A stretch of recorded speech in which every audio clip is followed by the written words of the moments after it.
Halo, namaku Ana. Mungkin beberapa dari kalian telah mendengar ceritaku yang sebelumnya. Bagi kalian yang belum mendengar, nanti aku tuliskan di link deskripsi ya.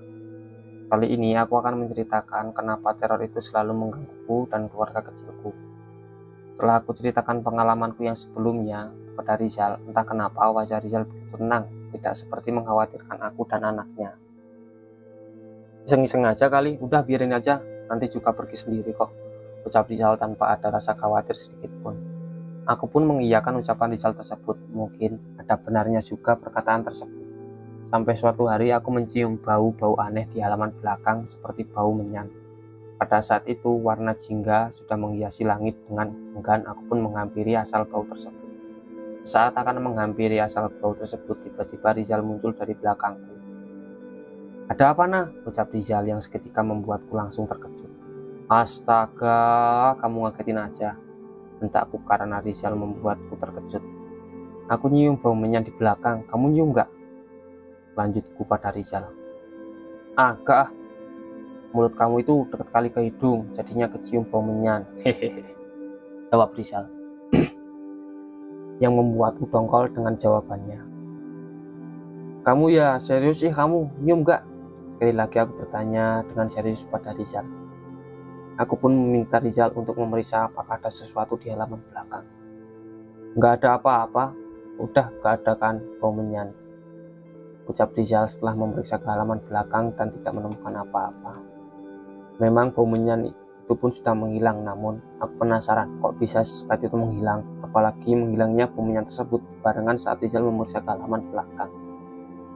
Hari pun semakin gelap, namun di pikiranku masih saja ramai. Aku terus memikirkan kejadian sebelumnya, kenapa hanya keluargaku yang mendapatkan teror dari makhluk halus. Siapakah nenek yang tempo dulu muncul dalam mimpiku? Bukankah ia berkata, jika ada yang mengganggu, maka biarkan saja. Mana mungkin aku hanya diam mendapati gangguan tersebut. Saat aku memutuskan untuk tidur, aku mengajak Rizal untuk tidur bersama. Namun Rizal menolak dengan alasan dia akan keluar sebentar. Ada sesuatu yang harus diselesaikan. Aku pun menyetujuinya dengan segera tidur berdua bersama putraku. Saat tengah malam, aku kembali terbangun oleh suara pintu yang terbuka. Setengah sadar, aku melihat Rizal memasuki rumah membawa sesuatu, seperti nempan dari anyaman bambu. Setelah melihat hal tersebut, dengan sekilas aku kembali tidur.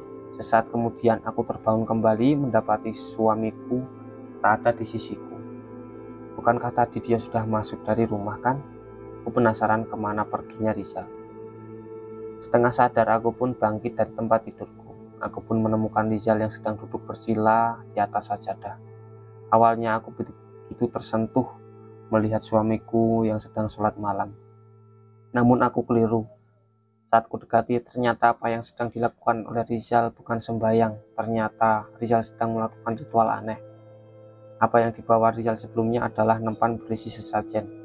Ada berbagai bunga, air kopi, air gula, dan juga air teh. Aku terkejut, langsung mendekati Rizal dan menendang sesajen di hadapannya yang ada di hadapan Rizal. Bruk, ngapain kamu kayak gini? Buat apa? Bentakku pada Rizal setelah menendang sesajen tersebut.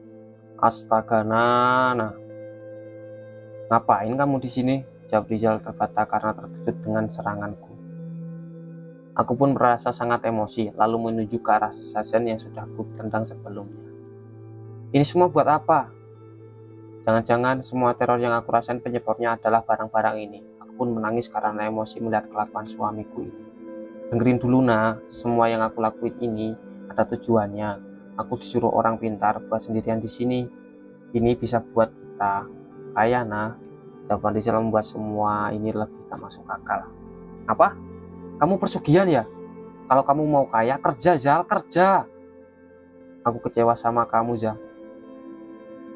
Kamu percaya hal-hal kayak gini. Gimana kalau karma kamu nimpa ke anakmu? Kamu pikir sampai situ gak? Tak. Namun tiba-tiba ada suara aneh dari arah dapur. Aku dan Rizal pun langsung menoleh ke arah dapur. Aku pun memberikan diri untuk pergi dapur. Perlahan namun pasti mendekati dapur. Suara pintu dapur terbuka dengan sendirinya. Aku pun terkejut dan berteriak.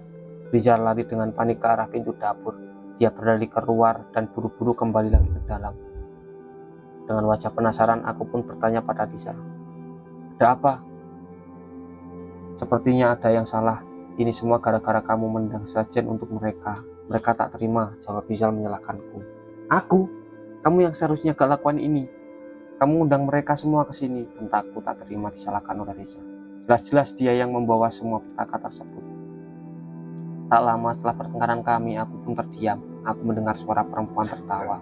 Suara itu berasal dari dapur, dari tempat awal aku mendapati gangguan makhluk seperti itu. Aku pun terkejut akan suara tersebut. Aku langsung kembali membentak Rizal. Nah, kamu dengar gak suara perempuan itu? Dia datang lagi. Dan semua ini gara-gara kamu, bentakku pada Rizal. Rizal pun diam membeku. Dia pucat basi seakan dia tak percaya apa yang dia dengar. Namun tiba-tiba aku merasa pusing setelah mendengar suara tersebut. Aku terpokok-pokok mendekati tempat tidurku. Dalam penglihatanku, setengah sadar aku melihat seorang wanita tua yang sedang menghadap padaku dari arah ruang tamu. Seketika aku pun ambruk di atas tempat tidurku. Saat aku terbangun, sudah ada bibi dan omku. Tambah lagi, rumahku seperti ramai orang. Ada tetangga kontrakan dan pemilik kontrakan. Ana, bangun nah, bangun. Syukurlah kamu sudah bangun, panggil Pak Ustadz. Kalimat yang pertama kali ku dengar setelah aku sadar ternyata berasal dari omku. Ternyata di rumahku juga ada Pak Ustadz. Aku bingung sebenarnya apa sih yang terjadi. Kok ramai sekali di sini. Aku pun melirik ke arah Rizal. Dia ada orang di seberang tempat tidurku. Lalu aku melihat ke arah tempat sajen yang sebelumnya sudah kutendang. Sudah bersih. Mungkin sudah dibereskan Rizal agar tak diketahui oleh omku dan bibiku. Bi, ini ada apa? Kok ramai banget? Tanya kepada bibi. Anak gak ingat tadi kenapa. Tadi om ditelepon Rizal, katanya ada kerasukan. Untung om lagi nonton bola bareng di pos ronda. Jadinya langsung ke sini.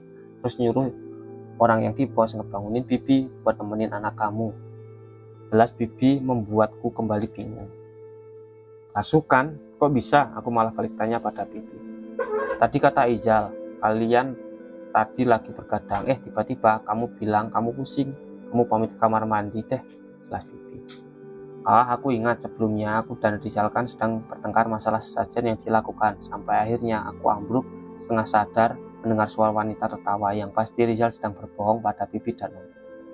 Aku pun menengok sekilas ke arah Rizal. Dia menunduk seperti merasa bersalah.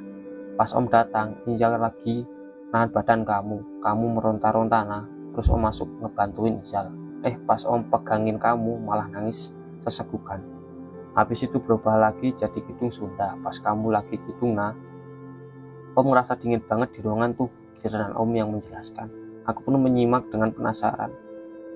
Terus kamu berhenti nah. Tiba-tiba kamu duduk terus natap ke Rizal. Kamu tiba-tiba bilang, maneh tong rupa-rupa di wilayah ai. Maneh ngaganggu bangsa jin anu di maneh ngorbankon sieneng. Tayu karuna maneh kasieneng. Nanggung akibat kelakuan maneh. Om juga bingung siapa yang ngomong itu. Suara kamu berat kayak nenek-nenek. Kamu jangan macam-macam di wilayahku. Kamu sudah mengganggu bangsa jin yang ada di sini. Kamu sudah mengorbankan istrimu. Kamu gak kasihan sama istrimu. Dia menanggung semua akibat atas perbuatan kamu.